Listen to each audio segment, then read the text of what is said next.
Y si ustedes han leído esta parte de Romanos del 6 al 8, probablemente es la parte más complicada de Romanos, diría yo. ¿Por qué? Y ahorita les voy a explicar por qué. Les voy a leer Romanos 8:3 rápidamente. Y dice, la ley de Moisés no podía salvarnos porque nuestra naturaleza pecaminosa es débil. Así que Dios hizo lo que la ley no podía hacer. Él envió a su propio Hijo en un cuerpo como el que nosotros los pecadores tenemos. Y en ese cuerpo, mediante la entrega de su Hijo como sacrificio por nuestros pecados, Dios declaró el fin del dominio que el pecado tenía sobre nosotros. Señor, te damos muchas gracias por tu palabra, gracias por tu misericordia, por tu amor, por todo lo que nos das, por tu sacrificio. Reconocemos una vez más, tu sacrificio en la cruz, lo aceptamos, lo hacemos nuestro. Te damos toda la gloria, en el nombre de Jesús, amén. Miren, voy a ser bien sincero, tengo fundido el cerebro ahorita. ¿Pero por qué? Porque de verdad, está complicado. Les quiero poner de una vez, está complicado Romanos 6 al 8. Porque en Romanos 6 al 8 se da algo así como el evangelio de Pablo, vamos a decir. Pablo, en estos 3 capítulos, 6, 7 y 8, explica en nomás esos capítulos por qué hizo Jesús por nosotros, por qué Jesús tenía que hacerlo, cuál es nuestro papel en ese sacrificio o en lo que hizo Jesús, y un tema complicado que es el pecado. Y precisamente vamos a hablar como que de esos temas en general. Voy a tratar de ser lo más conciso posible. Pero Pablo 6 al 8 es una respuesta a Romanos 5. En Romanos 5 básicamente todo era, ¡ay, qué bonito! Ya no somos enemigos de Dios porque Jesús nos ha restituido, ya no somos enemigos y ahora somos, todo está bien con Dios. Pero luego viene el 6 al 8 y nos dice por qué estábamos mal con Dios, cuál era el problema y qué hizo Jesús nos dice 5 al 8. Jesús nos puso bien con Dios, ánimo. Y después nos dice por qué, cómo, qué pasó, qué sucedió ahí. Y plantea algo muy interesante. Si ya no somos enemigos de Dios, porque el Romanos 5 dice, éramos enemigos de Dios, pero ya no somos enemigos de Dios. ¿Qué somos ahora tú y yo? ¿Qué somos los cristianos? ¿Dónde estamos espiritualmente? ¿Dónde estamos situados? Y en estos capítulos precisamente se habla de eso, de la obra de Jesús, la participación del creyente en esa obra, y la naturaleza y el poder del pecado. Y vamos a empezar, antes de entrar así como que literalmente, así como que yéndonos del 6, 7 y 8, tenemos que poner el contexto. Y quiero explicarles un poquito qué es el pecado según Pablo. Según Pablo. Porque cuando venimos, a lo mejor tú llevas un tiempo en la iglesia, hey, deja de pecar o habla de pecado. Yo he escuchado mucho a predicadores, pastores y en redes sociales, no, es que en la iglesia se tiene que predicar del pecado. Y yo te soy sincero, yo en ninguna parte de la Biblia he encontrado que Jesús me mande a predicar del pecado. Del pecado en sí. Nos manda a predicar el evangelio. Y claro que en el evangelio, uno de esos subtemas es el pecado. Pero no nos manda a predicar del pecado como si el pecado fuera la piedra angular del cristianismo. La piedra angular del cristianismo es Cristo y su obra. Pero tenemos que tener un concepto por lo menos adecuado del pecado según el apóstol Pablo, para entender estos versículos. Y es que el pecado no son malas acciones. No es mentir, no es el adulterio, no es la fornicación. Eso no es el pecado. Esas son las consecuencias del pecado. Porque el pecado se da la mentira, el chisme, etcétera, etcétera. El asesinato. Porque Pablo, si ustedes leen Romanos 6, plantea el pecado como un poder, como un amo, incluso como un reino. Y hace una diferencia entre tú eres esclavo del pecado, porque el pecado puede ser tu amo, o eres esclavo de Dios. Y pone estas dos cosas aquí. El reino del pecado y su reino en la tierra, o el reino de Dios y su justicia.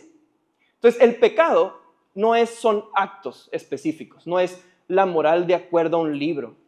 El pecado es una enfermedad que tiene el ser humano, es como un cáncer desde adentro del ser humano que hace que todo esté pervertido y que esté mal. Incluso, lo vamos a ver más adelante, que la misma ley de Dios sea para fines malos, porque Pablo lo explica más adelante y ahorita vamos a ir ahí.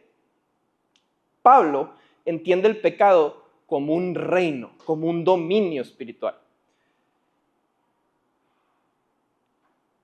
Y lo que pasa aquí es que Pablo, vamos a leer ahorita Romanos 6 del 1 al 4, lo pueden ir buscando, pero antes les voy a decir algo. Normalmente también, si tú llevas tiempo en la iglesia, has escuchado que Jesús murió por ti para que tú no tengas que morir, o Jesús murió por ti para que tú tengas vida. Y esa es una verdad a medias, o incluso puede llegar a ser una mentira. Y te voy a decir por qué. Porque Jesús no murió para que tú ya no tengas que morir. Eso no dice la Biblia. De hecho, dice la Biblia, y lo vamos a leer ahorita, que Jesús muere para que tú, muriendo junto con Cristo, tengas la resurrección que Cristo también tuvo. Tú vas a tener esa misma resurrección. Miren, vamos a leer Romanos 6 del 1 al 4. Ahora bien, ¿deberíamos seguir pecando para que Dios muestre más y más su gracia maravillosa? Por supuesto que no. Nosotros hemos muerto al pecado.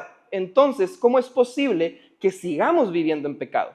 ¿O acaso olvidaron que cuando fuimos unidos a Cristo Jesús en el bautismo, nos unimos a Él en su muerte? Pues hemos muerto y fuimos sepultados con Cristo mediante el bautismo.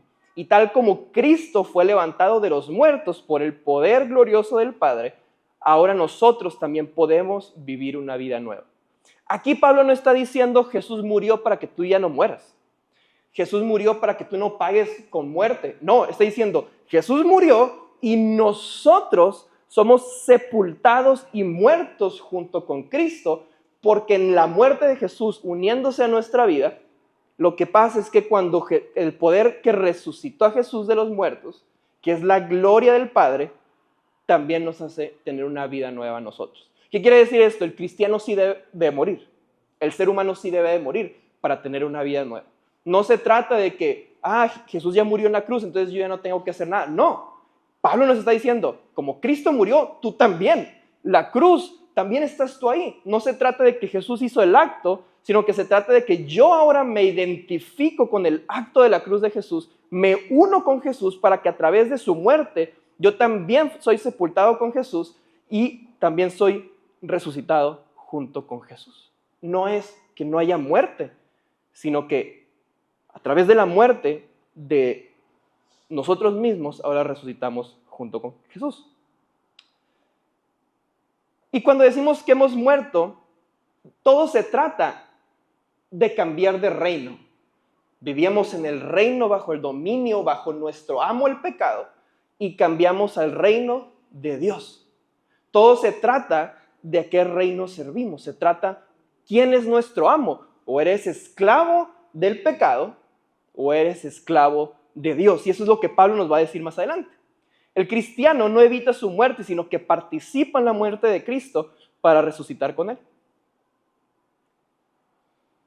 Y fíjate, también Pablo más adelante en el 6 nos dice, oye, ¿podemos pecar libremente? Y dice, claro que no, no puedes pecar libremente. El detalle es que ahora la ley no nos domina. Pablo dice, si tú pecas libremente y si tú estás en pecado, eres esclavo de aquello que obedeces. Y fíjate lo que dice aquí. Pablo no dice, si tú cometes un acto, una mentira, un chisme, ya eres esclavo del pecado. No, dice, obedeces. Cuando pecas, cuando estás bajo ese reino, estás obedeciendo al pecado. Eres esclavo de aquello que obedeces. O puedes obedecer al pecado y al reino del pecado y a tu amo, o puedes obedecer a Dios. Y por eso es que es insuficiente ver al pecado como simplemente acciones malas, acciones, una moral, pues me equivoqué, hice esto. No, el pecado es mucho más profundo. Es algo que nos enferma desde dentro y tiene enfermada a la humanidad entera. Ese es el pecado. Ahora, lo que surge de ahí, las acciones, son lo que deriva de esa enfermedad. ¿Okay? Entonces, el asesinato, las mentiras, todos los pecados que te puedan ocurrir, no es el pecado, sino que es el resultado de que el pecado esté en el mundo. ¿Okay? Entonces, la verdadera pregunta sería, ¿quién estás obedeciendo? ¿Obedeces? ¿Cómo sabes tú que estás en Jesús, te sientes identificado con Jesús y estás bajo esa muerte de Jesús, pero resucitas con Jesús, es ¿a quién obedeces? ¿Quién es tu amo? ¿Tu amo es el pecado o es Cristo? Y ahora, todo se puede quedar en algo ambiguo.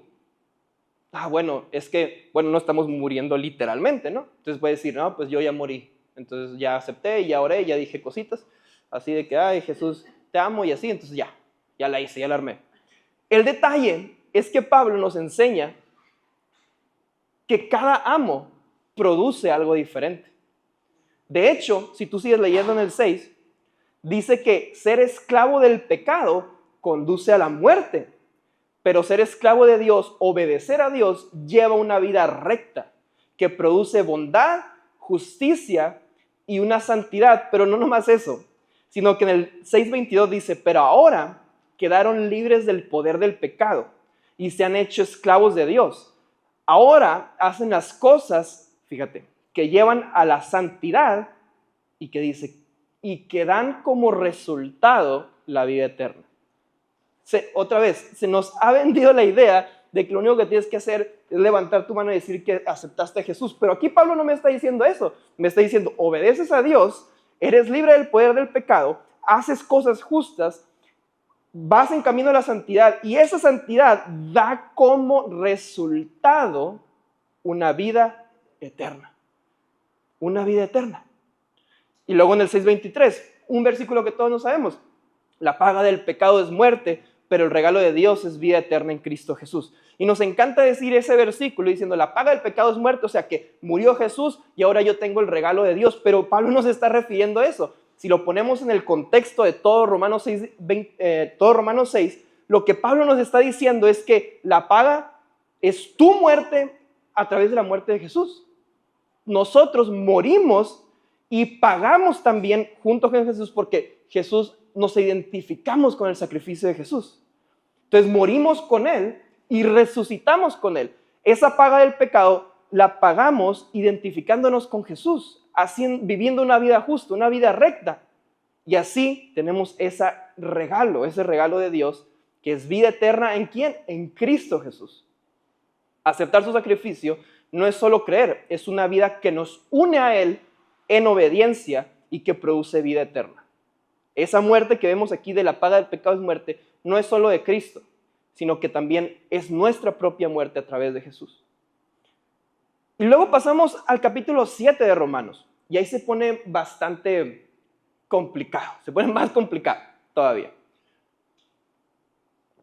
Porque lo que empieza a hacer Pablo es que ya empieza a comparar la ley, que es la ley de Moisés, con el pecado y la muerte. Y aquí se pone muy difícil porque empieza a decir que a través de esa ley viene el pecado. Pero también dice Pablo, como que Pablo parece que está como tratando de asimilar de qué se trata esto, porque también Pablo dice, oye, entonces la ley trae el pecado, entonces cuando conocí la ley, por ejemplo dice que no codiciarás, entonces yo empecé a codiciar. Pero también dice, oye, la ley no es mala porque la ley es santa de Dios, pero lo que es el problema, ¿cuál es? Es el pecado, porque incluso el pecado nos enferma tanto que hace que la ley buena de Dios haga cosas malvadas. O sea, ese es el problema del pecado. El pecado, y eso nos va diciendo Pablo, lee el capítulo 7 de Romanos, nos dice, el problema no es la ley, porque la ley es santa, porque la dio Dios. Pero el problema es que cuando soy pecador y estoy tan enfermo y la humanidad está tan enferma por dentro, aún lo bueno que Dios nos da, el pecado, o sea, el amo, el dominio, el reino del pecado, lo toma para algo malo y sus fines malvados, literalmente dice. Fíjate lo que dice el 7:4. Por lo tanto, mis amados hermanos, la cuestión es la siguiente. Ustedes murieron al poder de la ley cuando murieron con Cristo y ahora están unidos a aquel que fue levantado de los muertos. Como resultado, podemos producir otra vez cosas, producir una cosecha de buenas acciones para Dios. Es la Nueva Traducción Viviente por sí, no dice igualito. Pero si tú lees la primera parte de Romanos 7 dice algo bien interesante y empieza a hacer un símil con el matrimonio. Y dice, pero empieza diciendo, oye, la ley existe, la ley es efectiva mientras uno está vivo. Eso dice. Entonces, ¿qué quiere decir? Pues para el muerto la ley no existe. Existe para los vivos. La ley existe para los vivos. Y luego pone un ejemplo. Está una esposa que está sujeta a su marido, pero si su marido muere, ella ya no está sujeta a la ley del matrimonio, entonces puede casarse con otra persona. Y ese símil es el que está haciendo Pablo con nosotros los cristianos. Cuando morimos nosotros, pasan dos cosas, porque está bien interesante. Si tú lo lees, dices, caray, ¿quién soy yo? Entonces, ¿soy el esposo que se murió? ¿Soy la esposa que queda libre? No estoy entendiendo. Eres los dos. Literal. O sea, de eso se trata. Se trata de dos cosas. Tú estás muriendo a la ley, y lo que quiere dar a entender Pablo es que para que la ley ya no aplique para nuestra vida, es que tienes que morir. Eso es lo primero. Pero también eres la esposa que a través de la muerte queda libre de la ley. Y aquí está medio complicado, está medio confuso. Pero lo que quiere entender Pablo es eso, que solamente a través de la muerte quedas libre de la ley. Esa es como que la enseñanza final de Pablo de este versículo. Y que a través de esa muerte puedes ahora unirte a Jesús, al esposo. Puedes volver a unirte a alguien porque ya quedaste libre de la ley. Ahora, muchos cristianos nos podemos excusar diciendo, y no sé si tú has escuchado, ¿no? Que la iglesia, no, por ejemplo, no, alguien sale de Misión Vida y dice, no, pues allá me trataron bien mal. Y tú dices, no, pues sí, pero la iglesia es para los enfermos y es un hospital y todos somos hipócritas y malos. Hey, pero pues no se trata de eso. Literalmente Pablo nos está diciendo, el resultado es producir una cosecha que da buenas acciones. O sea, no podemos estarnos excusando con, es que no hay justo ni uno solo, es que no hay nada bueno en mí. No, Pablo nos está diciendo, oye, el resultado de morir y resucitar con Cristo son buenas acciones. Y lo vimos en el 6 también, que nos decía, o sea, son resultados justos, es una santidad, es una vida eterna. No podemos estarnos excusando de que como soy un ser humano y hay pecado y soy pecador, pues ya voy a seguir con esa vida. Hey, se supone que eres cristiano, te entregaste a Jesús, ese viejo hombre fue sepultado con Jesús, resucitaste con Jesús y vives en otro reino, vives bajo otro amo, que es Dios mismo. Y uno de los versículos más malinterpretados, una de las secciones voy a decir yo, no lo voy a leer todo, pero es esa parte donde dice, Pablo se siente así como que se está pegando en la espalda y dice, lo que hago, lo que no quiero hacer, eso hago, y lo que sí quiero hacer, eso no lo hago. ¿Quién me librará de este cuerpo de muerte? Y los cristianos nos quedamos ahí, hasta ahí. O sea, hasta ahí leemos y digo, sí, pues me voy por la vida diciendo, ¿quién me librará de que todo lo que estoy viendo y todo lo que estoy haciendo y de mis mentiras y mis decisiones? Señor, ¿quién me librará? Pero es que ahí no se queda, ahí no termina. Fíjate, después de eso, cuando dice, ¿quién me librará de este cuerpo de muerte? La respuesta de Pablo es inmediata. Gracias a Dios, así dice el último versículo del capítulo 7. Gracias a Dios, la respuesta está en Jesucristo, nuestro Señor. Así que, ya ven, en mi mente de verdad quiero obedecer la ley de Dios, pero a causa de mi naturaleza pecaminosa, soy esclavo del pecado. Y te puedes quedar ahí otra vez. Mira, ves, Pablo es esclavo del pecado. Pero ¿qué nos acaba de decir? Que el cristiano ya no es esclavo del pecado. Esto que está diciendo Pablo de quién me librará y no quiero hacer lo que hago y sabe que el trabalenguas que se avienta ahí, lo que está diciendo es que esto no es para el cristiano, no es para que el que murió con Jesús y resucitó, no es para él. Porque ¿qué dice el 8.1? Por lo tanto, fíjate, sigue hablando de lo mismo. Cuando dice por lo tanto es porque se está refiriendo a lo que acaba de decir. Por lo tanto, ya no hay condenación para los que pertenecen a Cristo Jesús.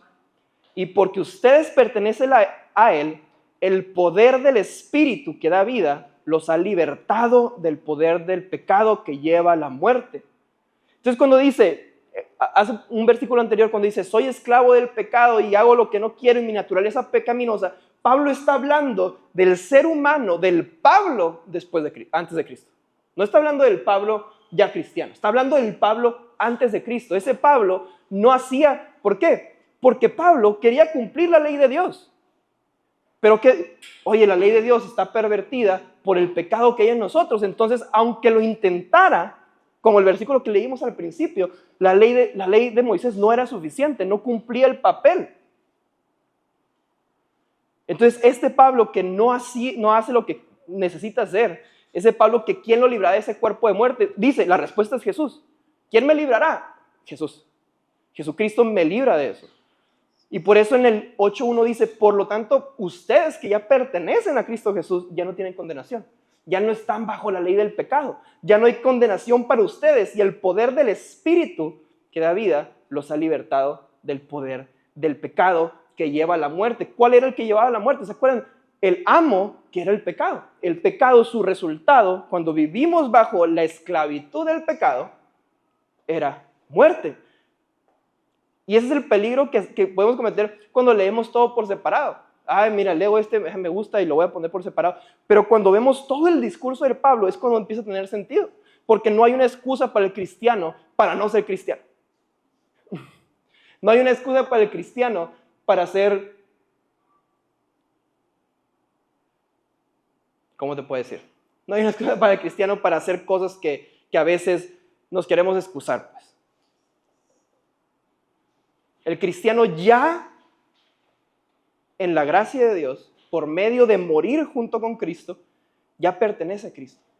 Y ya no está bajo la condena de cumplir la ley. Porque el Espíritu que da vida nos libera del poder del pecado y de la muerte. Por lo tanto, esto no puede aplicar para nosotros. Aplica para cuando estamos fuera de Jesús. Pero no aplica para el creyente. El creyente ya no es esclavo del pecado porque pertenece a Cristo. Y es lo que les decía al principio. Veo un afán, muchas veces, como que hay dos extremos, pero veo un afán en muchos pastores o predicadores de querer estar predicando del pecado cuando no hemos entendido que el cristiano ya no es esclavo del pecado. Ese es el punto. Ya no somos esclavos del pecado porque pertenecemos a Cristo. Ya cambiamos de reino. Nuestro amo era el pecado, pero aceptar a Jesús ya nos hizo que nuestro amo sea Dios mismo. Pero hay algo más interesante, hay algo que a mí me fascina. Fíjate lo que dice Romanos 8:16. Pues su espíritu se une a nuestro espíritu para confirmar que somos hijos de Dios. Así que como somos sus hijos, también somos sus herederos. De hecho, somos herederos junto con Cristo, porque morimos con Cristo, resucitamos con Cristo, somos herederos con Cristo. O sea, fíjate lo que está diciendo Pablo.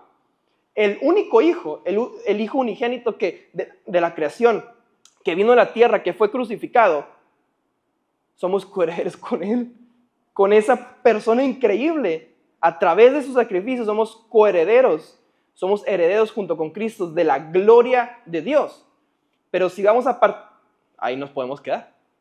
Pero si vamos a participar de su gloria, también debemos participar de su sufrimiento. Qué fácil sería quedarnos, ay, somos coherederos con Cristo y la gloria de Dios es para ti y para mí. Y lo cortamos, en lugar de decir, también debemos participar de su sufrimiento.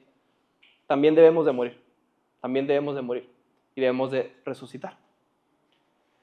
Y el Espíritu es el que resucitó a Jesús de los muertos, el que nos da vida, el que confirma nuestra pertenencia a Dios y el que nos hace hijos adoptivos. Ahora Cristo vive en nosotros por medio del Espíritu y ser hijos implica participar de su gloria y del sufrimiento. Pero hay algo que a mí lo estudié para otra cosa, pero ahora que estaba leyendo esto se me hizo impresionante. Hay una parte de la ley judía, se llama es un documento que se llama el Midrash, que básicamente pues es la ley oral de los judíos escrita. Así, fácil. Los judíos tenían una ley oral, o sea que se pasaba de boca en boca y se enseñaba por siglos y siglos, o sea, hace mucho. Y la escribieron. Eso es el Midrash, ¿ok? Fíjate lo que dice. Si un hombre dice, este es mi hijo, se le cree. Pero si dice acerca de alguien, este es mi hermano, no se le cree. Si un hombre reconoció a su hijo y después otros testigos vinieron y lo contradijeron, el hijo sigue siendo considerado legítimo, pues ya fue reconocido por su padre.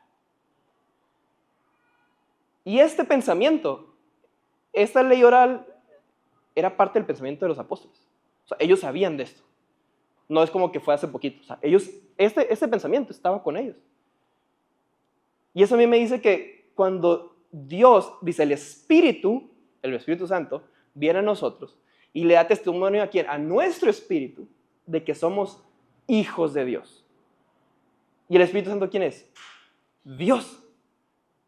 Dios viene y te dice a ti, yo te reconozco como mi hijo. Y por más que te digan que no, no pueden contradecir, porque yo ya te reconocí como mi hijo. ¿Cómo se da ese reconocimiento? El Espíritu lo hace en nosotros, pero cuando participamos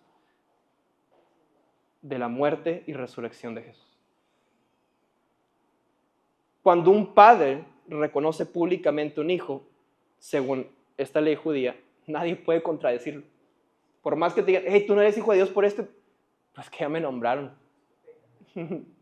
No puede hacer nada. Ya el Padre me reconoció a mí como su hijo. ¿A través de quién? A través de su hijo. El Espíritu da testimonio de que somos hijos de Dios. Y Romanos 8 termina con algo que a todos nos encanta, y me encanta también que termina de esta manera. Fíjate lo que dice a partir del 35. Romanos 8:35. ¿Acaso hay algo que pueda separarnos del amor de Cristo? ¿Será que Él ya no nos ama si tenemos problemas o aflicciones, si somos perseguidos o pasamos hambre, o estamos en la miseria, o en peligro, o bajo amenaza de muerte? Como dicen las Escrituras, por tu causa nos matan cada día, nos tratan como ovejas en el matadero. Claro que no. A pesar de todas estas cosas, nuestra victoria es absoluta por medio de Cristo, quien nos amó. Y estoy convencido de que nada podrá jamás separarnos del amor de Dios. Ni la muerte, ni la vida, ni ángeles, ni demonios, ni nuestros temores de hoy, ni nuestras preocupaciones de mañana. Ni siquiera los poderes del infierno pueden separarnos del amor de Dios. Ningún poder en las alturas ni en las profundidades. De hecho, nada en toda la creación podrá jamás separarnos del amor de Dios, que está revelado en Cristo Jesús, nuestro Señor. Antes, la ley, el pecado, nos separaban de Dios. Pero ¿qué dice al final? Revelado en Cristo Jesús. A través de Jesús, todo esto se cumple. Nada, ni lo alto, ni lo profundo, ni la muerte, ni la vida, ni ángeles, ni demonios, ni nuestros temores de hoy, ni nuestras preocupaciones de mañana, ni tus circunstancias, ni lo que estás pasando, ni lo que hiciste, ni las alturas, ni las profundidades. De hecho, dice Pablo, nada en toda la creación podrá jamás separarnos del amor de Dios revelado en Cristo Jesús, nuestro Señor. Todo eso es el evangelio de Pablo. Todo eso es el evangelio del cristiano. Es decir, yo era esclavo del pecado. Yo era enemigo de Dios. Yo no podía agradar a Dios. Ni siquiera la ley hacía que yo pudiera agradar a Dios. Pero a través de la cruz y de yo morir junto con Cristo, porque me identifico y mi historia se hace la historia de Jesús y la historia de Jesús se hace mi propia historia. Resucito con el mismo espíritu que lo resucitó de los muertos, y ese mismo espíritu me da testimonio a mí de que yo soy hijo de Dios, y siendo hijo de Dios soy heredero de las promesas de Jesús, y heredero con Jesús. A través de su espíritu, a través de Jesús, nada me puede alejar del amor de Dios. Ese es el evangelio. Ese es el evangelio. Es todo en lo que creemos como cristianos. Por eso yo te pido que analices Romanos 6, 7 y 8, porque es el evangelio. Y es hermoso. Somos libres de la ley del pecado y muerte, somos reconocidos como hijos y nada puede alejarnos del amor de Dios.